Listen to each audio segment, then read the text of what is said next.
पति पत्नी किसी और व्यक्ति को, किसी दूसरे अन्य व्यक्ति को अपने जीवन में इंटरफियर न करने दें। ये एक दूसरे को प्रभु अंडरस्टैंड कर सके। यदि कोई प्रॉब्लम भी है पिता, तो एक दूसरे से बातचीत करके प्रभु उसे शॉर्ट आउट करने पाए पिता, उसे सुलझाने पाए पिता। हम आपका धन्यवाद करते हैं क्योंकि आपने हमारे चैनल को सब्सक्राइब किया है। यदि आप प्रार्थना करवाना चाहते हैं तो प्रेस सेंटर में कॉल करें, हम आपके लिए प्रार्थना करेंगे। Praise the Lord. दोस्तों, हम आपका स्वागत करते हैं आज सुबह की प्रार्थना में, और आज हम आपके परिवार के लिए प्रार्थना करेंगे। आप हमारे साथ में मिलकर प्रार्थना करें ताकि आपके परिवार की हर एक समस्या दूर हो जाए। और जैसा कि आप लोग जानते हैं कि हम लोग सीख रहे हैं पारिवारिक सिद्धांतों के विषय में, किस प्रकार से एक पति पत्नी अपने परिवार को चलाएं, उसे मैनेज करें।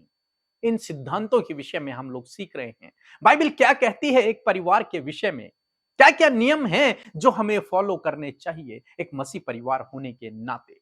तो आज हम एक और विषय पर बातचीत करेंगे, वो है कि किसी भी व्यक्ति को अपने जीवन में इंटरफेयर न करने दें, अपने जीवन में हस्तक्षेप न करने दें। पति पत्नी किसी और व्यक्ति को, किसी दूसरे अन्य व्यक्ति को अपने जीवन में इंटरफेयर न करने दें। एक दूसरे को अंडरस्टैंड करें, आप लोग एक दूसरे को समझें। यदि कोई प्रॉब्लम है तो साथ में बैठकर उसे सॉल्व करें, लेकिन किसी तीसरे को अपनी लाइफ में इंटरफेयर न करने दें। क्योंकि आज की डेट में देखा गया है कि बहुत सारे परिवार, बहुत सारे पति पत्नी इसलिए अलग हो गए क्योंकि किसी तीसरे ने किसी अपने ने ही वहां इंटरफेयर कर दिया, हस्तक्षेप कर दिया उन दोनों के जीवन में, जिसके कारण उनका परिवार टूट गया। तो पति पत्नी इस बात का ध्यान रखें कि कोई तीसरा उनके जीवन में, उनके परिवार में इंटरफेयर न करे। इस बात का आपको ध्यान देना है, चाहे वो आपके माता पिता ही क्यों ना हो, चाहे वो आपके भाई बहन ही क्यों ना हो। बाइबल हमें सिखाती है जब परमेश्वर ने आदम और हवा को बनाया, वे दोनों एक साथ, जब परमेश्वर ने उन्हें एक साथ किया, तब परमेश्वर ने एक वचन वहां पर लिखा कि आज से हर एक पुरुष अपने माता पिता से अलग होकर अपनी पत्नी के साथ में रहे और वे दोनों एक तन होंगे। ये बहुत डीप मीनिंग वाला वचन है कि पति पत्नी अपने माता पिता को छोड़कर अलग एक परिवार को बसाएं। ये परमेश्वर ने उत्पत्ति किताब में पहले ही बता दिया। लेकिन आज की डेट में बहुत सारे माता पिता ऐसे हैं जो अपने बच्चों की शादी तो करवाते हैं, लेकिन नहीं चाहते कि वो हमसे दूर जाए। वो फिर भी उनकी लाइफ में इंटरफियर करते रहते हैं। यहां पर परमेश्वर ने उन्हें बनाया था, परमेश्वर उनका स्वामी था, परमेश्वर उनका राजा था, लेकिन उसके बावजूद परमेश्वर ने उन्हें उनकी इच्छा पर छोड़ दिया, उन्हें इंडिपेंडेंट कर दिया कि आज से तुम दोनों अपने हिसाब से अपने जीवन को जियो। परमेश्वर ने उन्हें आज्ञाएं दी, उन्हें रास्ता बताया, उन्हें सब कुछ बता दिया, उन्हें गाइड कर दिया। अब उन दोनों को छोड़ दिया अदन की वाटिका में, अब तुम अपना जीवन अपने हिसाब से जियो। इसीलिए तो शैतान उन्हें बहका गया। अगर परमेश्वर उन पर कंट्रोल करके रखता उनको, तो शायद वो गुनाह न करते, क्योंकि परमेश्वर उन्हें उसी समय रोक देते कि नहीं, ऐसा नहीं करना है। लेकिन नहीं, परमेश्वर ने मनुष्य को इंडिपेंडेंट बनाया है, तो इसलिए आज भी यही होना चाहिए। जब माता पिता अपने बच्चे को बड़ा करते हैं, उसकी शादी करवाते हैं, उनकी शादी करवाते हैं, शादी के बाद माता पिता को चाहिए कि उन्हें इंडिपेंडेंट तरीके से छोड़ दें, कि वे लोग अपना एक नया परिवार बसाएं, वे लोग अपने हिसाब से अपने जीवन में आगे बढ़े, जैसे परमेश्वर ने किया। समय समय पर उन्हें गाइड करते रहें, समय समय पर उन्हें दिशा निर्देशन देते रहें, लेकिन उनकी लाइफ में इंटरफेयर न करें, उन्हें अपने हिसाब से अपने जीवन को व्यतीत करने दें। लेकिन आज बहुत सारे परिवार इसलिए टूट रहे हैं क्योंकि माता पिता का इंटरफेयर है, लड़की की माता पिता का इंटरफेयर है, लड़के की माता पिता का इंटरफेयर है, जिस कारण से पति पत्नी के बीच में लड़ाई झगड़े हैं, क्लेश है, मनमुटाव पैदा हो रहा है, और इसलिए बहुत सारे लोग एक दूसरे से अलग हो जा रहे हैं, तलाक ले रहे हैं। लेकिन आज सुबह में परमेश्वर का वचन आपको और मुझे उत्साहित करता है कि हम लोग किसी को भी, किसी तीसरे को, चाहे वो हमारे माता पिता हो, हमारे भाई बहन हो या हमारे रिश्तेदार हो, किसी को भी अपनी लाइफ में इंटरफेयर न करने दें। इसका मतलब ये नहीं कि आप उनकी रिस्पेक्ट न करें, इसका मतलब ये नहीं कि आप उनकी जरूरतों को पूरा न करें, इसका मतलब ये नहीं कि आप उन्हें अपने घर में ना आने दें। नहीं, इसका मतलब यह है कि आप दोनों को डिसीजन लेने हैं अपने जीवन में। आप हर एक निर्णय आप दोनों को मिलकर के लेना है और किसी तीसरे की बातों को आपको नहीं सुनना है। आपको एक दूसरे को समझना है, एक दूसरे की बातों को समझना है और तब अपने जीवन में आगे बढ़ना है। तीसरा चाहे कुछ भी कहे लेकिन उसकी बातों पर यकीन न करें, एक दूसरे को समझने की कोशिश करें और अपने जीवन में आगे बढ़ें। इसीलिए परमेश्वर का वचन हमें कुछ इस प्रकार से सिखाता है। मरकुस रचित सुसमाचार उसका 10 अध्याय 9 पद, जहां पर कुछ इस प्रकार से लिखा है, इसलिए जिसे परमेश्वर ने जोड़ा है उसे मनुष्य अलग ना करे। आमीन। दोस्तों यहां पर परमेश्वर का वचन कहता है कि जिसे परमेश्वर ने जोड़ा है उसे मनुष्य अलग न करे। कोई भी उनके बीच में इंटरफियर न करे, हस्तक्षेप न करे, उन्हें अलग करने की कोशिश न करें। और यह पति पत्नी को भी समझना है कि कोई तीसरा उनके जीवन में हस्तक्षेप न करे जिसके कारण वो अलग अलग हो जाए। नहीं, उन्हें समझना है इस बात को। इसलिए दोस्तों आज शाम में मैं आपको उत्साहित करूंगा कि प्रार्थना करें एक दूसरे के लिए, प्रार्थना करें एक दूसरे के लिए, परमेश्वर से मांगिए, वो आपको ज्ञान बुद्धि समझ देगा, वो आपको अंडरस्टैंडिंग देगा कि आपको किस प्रकार से अपने परिवार को आगे चलाना है। देखो लड़ाई झगड़े हर परिवार में होते, छोटे छोटे लड़ाई झगड़े हर परिवार में होते, लेकिन वो पाप नहीं बनना चाहिए। वो कुछ टाइम बाद उसे सुलझा देना चाहिए, अपने आपस में बात कर देनी चाहिए। लेकिन बहुत सारे भाई बहन हैं जो दूसरे की बातों को सुनते हैं, अपने घर वालों की, अपनी बहन की, अपनी मां की बातों को सुनते हैं, लेकिन अपने पति और अपनी पत्नी की बातों को नहीं सुनते हैं। एक दूसरे को सुनना पसंद नहीं करते, दूसरों को सुनना पसंद करते हैं, जिस कारण से उन दोनों के मनमुटाव होने लगते हैं, दूरियां बढ़ने लगती हैं, लड़ाई झगड़े होने लगते हैं, मिसअंडरस्टैंडिंग बढ़ने लगती हैं और एक दिन ऐसा आता है जब वो दोनों अलग अलग हो जाते हैं। तो इसलिए इस बात को समझना बहुत जरूरी है कि किसी तीसरे को अपने जीवन में इंटरफेयर न करने दें, क्योंकि परमेश्वर ने जब आदम हवा को बनाया तो उन्हें इंडिपेंडेंट छोड़ दिया कि वो अपने हिसाब से अपने जीवन को व्यतीत करें। इसी प्रकार से जब आप अपने बच्चों की शादी करते हैं तो उन्हें भी आप स्वतंत्र छोड़ दें, वे लोग अपने हिसाब से अपने जीवन को व्यतीत करें, स्वयं निर्णय लें, वे लोग अपने जीवन में स्वयं आगे बढ़ें, जैसा उन्हें ठीक लगता है वो वैसा करने दें, उन्हें उनके परिवार में इंटरफेयर न करें। और पति पत्नी को समझना है कि किसी तीसरे को अपने परिवार में इंटरफेयर न करने दें, हस्तक्षेप न करने दें, तभी आपका परिवार आगे बढ़ पाएगा, एक मसीह परिवार बन पाएगा और आप पूरे जीवन भर एक साथ रह पाओगे, एक सक्सेसफुल परिवार आप देखोगे, परमेश्वर की आशीषों को आप अपने जीवन में देखोगे। सो प्रभु आपको इस वचन के द्वारा बहुतायत से आशीष दे। आमीन। परमेश्वर के वचनों पर मनन करने से आप प्रभावशाली होंगे और आपके काम सफल होंगे। इसलिए इन परमेश्वर के वचनों को अपने घर पर लगा लें और दिन रात इन पर मनन करें, तो परमेश्वर आपको आशीषित करेंगे, इन वचनों को आपके जीवन में पूरा करेंगे। यदि आप इन वचनों को फ्रेम में चाहते हैं तो इस नंबर पर कांटेक्ट करें 8077007695। धन्यवाद। जय मसीह की। मैं छत्तीसगढ़ बिलासपुर से बोल रही हूँ। मेरा नाम सोनिया है। मैं एक छोटी सी गवाही देना चाहती हूँ। मैं भूत प्रेत से जकड़ी हुई थी, आज मुझे छुटकारा मिल गया है। मैं पीके भैया अमरीका दीदी को धन्यवाद करती हूँ, उसके पूरे टीम को धन्यवाद देती हूँ, उनकी द्वारा मैं ठीक हूँ। सबको जय मसीह की। सो हम प्रभु यीशु मसीह का धन्यवाद देते हैं इस नए दिन, नई सुबह के लिए। और मैं आशा करती हूँ कि आप परमेश्वर के इन वचनों को सुनकर अपने पारिवारिक रिश्तों को किस प्रकार मैनेज किया जाए और किस प्रकार उस परिवार में एक मसीह परिवार वो बने, वो आप सीख रहे हैं। मैं आशा करती हूँ कि आप बहुत आशीषित हो रहे हैं और इसे आप अपने जीवन में, अपनी फैमिली में अप्लाई करेंगे और आने वाले समय में उस वचन की सामर्थ्य को आप होते हुए देखेंगे। सो आइए मिलकर हम प्रार्थना करें।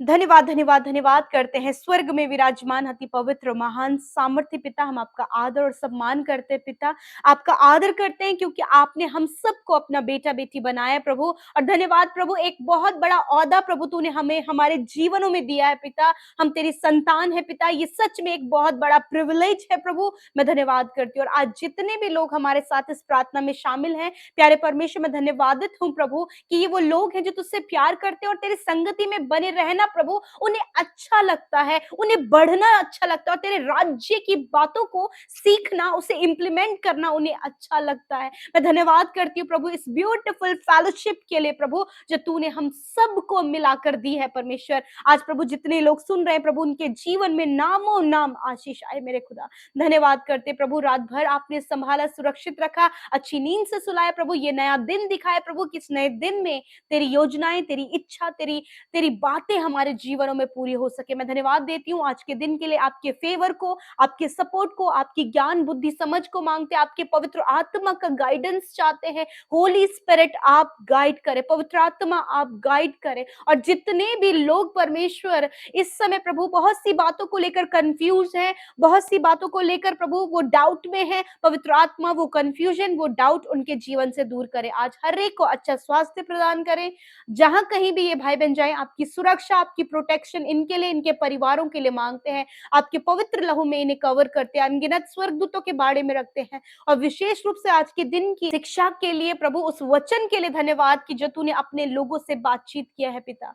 मैं धन्यवाद करती हूँ प्रभु कि किस प्रकार प्रभु एक परिवार, मसीह परिवार नजर आए प्रभु, उसके अंदर प्रभु जो बातें तेरी ओर से है प्रभु, वो कैसे उनमें नजर आए प्रभु। तेरा वचन हमें हर दिन में सिखा रहा है परमेश्वर। मैं धन्यवाद करती हूँ प्यारे प्रभु, क्या प्रिंसिपल्स हैं, क्या उसके नियम है प्रभु, वो तूने हमें बताए परमेश्वर। मैं धन्यवाद करती हूँ। और आज बहुत से भाई बहन प्रभु इसे अपने जीवन में अप्लाई कर रहे हैं परमेश्वर। मैं धन्यवाद करती हूँ कि आने वाले समय में परमेश्वर पिता, वो भाई बहन जब वो एक परिवार का गठन उनके द्वारा होता है परमेश्वर पिता, एक परिवार उनके द्वारा बनाया जाता है, तो प्रभु वो सारी बातें, वो सारे प्रिंसिपल्स परमेश्वर प्रभु, वो उन बातों में उनको अप्लाई करके अपने परिवार में विश्वास योग्यता, अपने रिलेशनशिप में मजबूती और एक दूसरे पर विश्वास, ये सारी बातों को लेकर आगे बढ़ सके। मैं दुआ करती हूँ प्यारे प्रभु विशेष रूप से इन बातों के लिए प्रभु कि पिता, जो भी प्रभु रिश्तों में कड़वाहट है, परिवारों का टूटना, एक दूसरे का अलग अलग होना है पिता, प्रभु किसी थर्ड पर्सन का इंटरफेरेंस प्रभु इनकी लाइफ में ना होने पाए पिता परमेश्वर। ये एक दूसरे को प्रभु अंडरस्टैंड कर सके, यदि कोई प्रॉब्लम भी है पिता, तो एक दूसरे से बातचीत करके प्रभु उसे शॉर्ट आउट करने पाए पिता, उसे सुलझाने पाए पिता, ताकि बहुत बड़ा प्रभु बहुत बड़ी प्रॉब्लम प्रभु उनके सामने खड़ी ना हो पिता, और कोई भी परिवार टूटे नहीं, एक दूसरे से अलग होना प्रभु ना होने पाए पिता। क्योंकि प्रभु मैं दुआ करती हूँ प्रभु, कोई भी माता पिता प्रभु उनके लाइफ में इंटरफेयर न करने पाए पिता परमेश्वर, वरन प्रभु जी उनको इंडिपेंड वो करने पाए पिता परमेश्वर, ताकि परमेश्वर प्रभु जो आपकी योजनाएं हैं उनके जीवन में हो और एक नया परिवार, वो मसीह परिवार बनता चला जाए परमेश्वर पिता। मैं प्रार्थना करती हूँ प्रभु, जितने भाई बहन परमेश्वर पिता इन बातों को रिसीव करे प्रभु, कि जिन्हें परमेश्वर ने एक किया है उन्हें कोई भी अलग ना करे प्रभु। यदि ऐसे कोई हालात परिवार में प्रभु, जब एक दूसरे के हस्बैंड वाइफ के बीच में प्रभु गड़बड़ियां प्रभु परिवार के लोगों के ही द्वारा, भाई बहनों के द्वारा, माता पिता के द्वारा या फिर उनके सास ससुर के द्वारा प्रभु आ रही है पिता, तो मैं आपसे प्रार्थना करती हूँ कि ये डिस्टर्बेंस प्रभु यीशु नासरी के नाम से निकल कर चला जाए परमेश्वर पिता। होने दीजिए प्रभु हर एक जन को पिता, जो परिवार का सदस्य है प्रभु, वो उसी हिसाब से परमेश्वर हर एक को हैंडल करने पाए पिता परमेश्वर प्रभु। ये अपने माता पिता का आदर करने पाए पिता, और माता पिता अपने बच्चों को पिता आशीर्वाद देते हुए प्रभु यीशु उन्हें उनके परिवार में आगे बढ़ने के लिए उत्साहित कर सके प्यारे परमेश्वर। मैं दुआ करती हूँ प्यारे प्रभु, या फिर कोई भी बहन या फिर भाई प्रभु अपने रिस्पॉन्सिबिलिटी को वो निभा सके परमेश्वर, वो अपने माता पिता को भी देख सके प्रभु, और अपना परिवार, अपना फैमिली लाइफ और प्रभु अपने माता पिता दोनों को परमेश्वर इजीली वो मैनेज कर सके, और खुशहाल परिवार प्रभु इन भाई बहनों का होने पाए। यदि आज मैं प्रार्थना करती हूँ, यदि आज कोई भी ऐसी समस्या है पिता कि प्रभु सास बहू के झगड़े को लेकर परमेश्वर परिवार टूटने पर है, मायके पक्ष से ज्यादा बातें सुनने के कारण प्रभु परिवार टूटने पर है, तो यीशु नासरी के नाम से मैं प्रार्थना करती हूँ पिता, हर एक वो गड़बड़ी यीशु नासरी के नाम से दूर होने पाए पिता। प्रभु थर्ड पर्सन की बातों को लेकर प्रभु इनका रिश्ता ना टूटने पाए, वरन प्रभु ये समझने पाए, अंडरस्टैंड करने पाए कि तेरा वचन क्या कहता है प्रभु, तेरे वचन के अनुसार चल सके, और प्रभु ये अपने माता पिता का भी आदर कर सके पिता, और उन्हें भी प्रभु समान रूप से आगे लेकर जा सके और अपने सारी रिस्पॉन्सिबिलिटी को निभा सके प्रभु, ताकि कोई भी प्रॉब्लम ना होने पाए प्रभु। मैं प्रार्थना करती हूँ प्रभु, आज जितने भाई बहन प्रभु जी अपने बच्चों को लेकर परेशान है प्रभु, उनके बच्चों के लाइफ में भी आप कार्य करें। जिन भाई बहनों के लिए प्रभु प्रार्थना प्रार्थनाएं हो रही है प्रभु उनके मैरिज के लिए, प्रभु यीशु मसीह अच्छा जीवन साथी आप उन्हें दे मेरे पिता। प्रभु जो जॉब के लिए प्रार्थना करे प्रभु अच्छा जॉब देकर उन्हें ब्लेस करे। एग्जाम्स आने वाले समय में बोर्ड एग्जाम्स बच्चे देने जा रहे हैं पिता यीशु, आपसे प्रार्थना है कि बोर्ड एग्जाम्स देने में आप उनकी मदद करें, कॉम्पिटिटिव एग्जाम्स देने में मदद करें, इंटरव्यू और जो कुछ भी एग्जाम्स प्रभु तेरे लोग देते हैं प्रभु उसमें प्रभु जो परिश्रम जो मेहनत प्रभु वो कर रहे हैं प्रभु आप उसका प्रतिफल उन्हें दे मेरे खुदावन।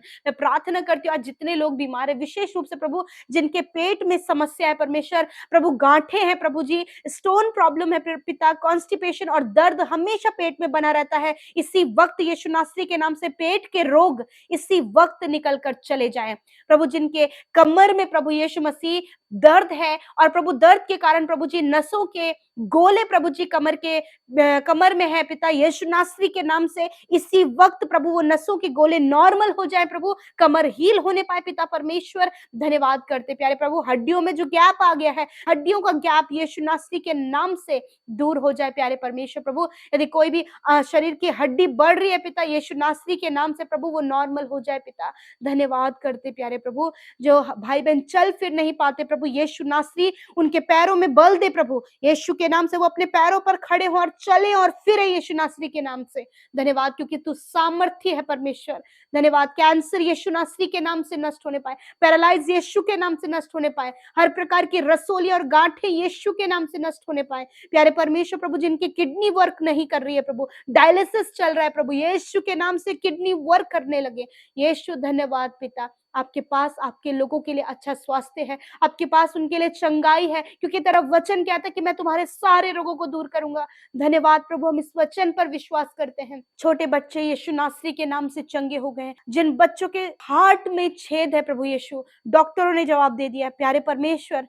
मैं दुआ करती पिता इसी वक्त पिता यीशु नासरी के नाम से वो छेद भर जाए और प्रभु वो हार्ट चंगा हो जाए पिता, उस बच्चे को चंगा कर परमेश्वर पिता यीशु के नाम से। धन्यवाद करते प्यारे प्रभु जी, प्रभु जो गर्दन में प्रभु नसों का गोला बना है प्रभु यीशु के नाम से इसी वक्त वो दूर होने पाए प्यारे परमेश्वर। Thank you father Lord, hair fall problem यीशु के नाम से दूर होने पाए। थैंक यू जीसस, हर एक एलर्जी खुजली फोड़े फुंसियों की बीमारी यीशु के नाम से दूर होने पाए पिता, पाइल्स की बीमारी यीशु के नाम से दूर होने पाए, गुप्त रोग यीशु नासरी के नाम से नष्ट होने पाए। धन्यवाद करते हर एक शारीरिक कमी यीशु नासरी के नाम से दूर होने पाए। धन्यवाद आपने चंगा किया, आज के दिन में जिस काम पर तेरे लोग हाथ लगाए वो काम सफल हो, जहां कहीं भी वो जाए प्रभु उनका सफर उनकी यात्रा प्रभु तुझ में सुरक्षित और मुबारक होने पाए पिता। धन्यवाद करते प्रभु तो इनके साथ में हो पिता, और प्रभु जितने काम इनके रुके पड़े हैं प्रभु, फाइल प्रोसेस है, बहुत से प्रोसेस है प्रभु पिता, जब इन्होंने वीजा के लिए अप्लाई किया है पिता परमेश्वर, और भी बहुत सारे काम है पिता वो यीशु नासरी के नाम से बनने पाए। मैं धन्यवाद करती हूँ प्रभु, हर एक के कामों पर आप आशीष दें, हमें हर एक को बढ़ाएं मेरे पिता। मैं आपका धन्यवाद करती हूँ, और विशेष रूप से प्रभु जितने लोग हमारे साथ मिलकर प्रार्थनाएं कर रहे हैं अपने निवेदनों के लिए प्रभु, धन्यवाद आपने सुना उत्तर हाँ आमीन में दिया। धन्यवाद करते प्यारे प्रभु, आज के दिन की सारी जरूरतें प्रभु आपकी ओर से पूरी होने पाए, आपके लोगों को आप प्रॉस्पर करें, कर्ज मुक्त करें, फाइनेंशियल नीड को आप पूरा करें। और जितनों ने हमारे साथ मिलकर प्रार्थना की है, जितनों ने यूट्यूब कमेंट्स में, इंस्टाग्राम, फेसबुक, टेलीग्राम और यूट्यूब फोन कॉल के माध्यम से अपनी विनतियों को भेजा है, मैं धन्यवाद देती हूँ कि तूने सबकी प्रार्थनाओं को सुना, उत्तर हाँ आमीन में दिया। धन्यवाद करते हैं, सब कुछ आपके हाथों में सौंपते हैं। धन्यवाद करते हैं प्रभु कि तू हमसे प्यार करता है और हमारी प्रार्थनाओं का उत्तर देता है। धन्यवाद के साथ यीशु के नाम से प्रार्थना मांगते हैं, आमीन आमीन और आमीन।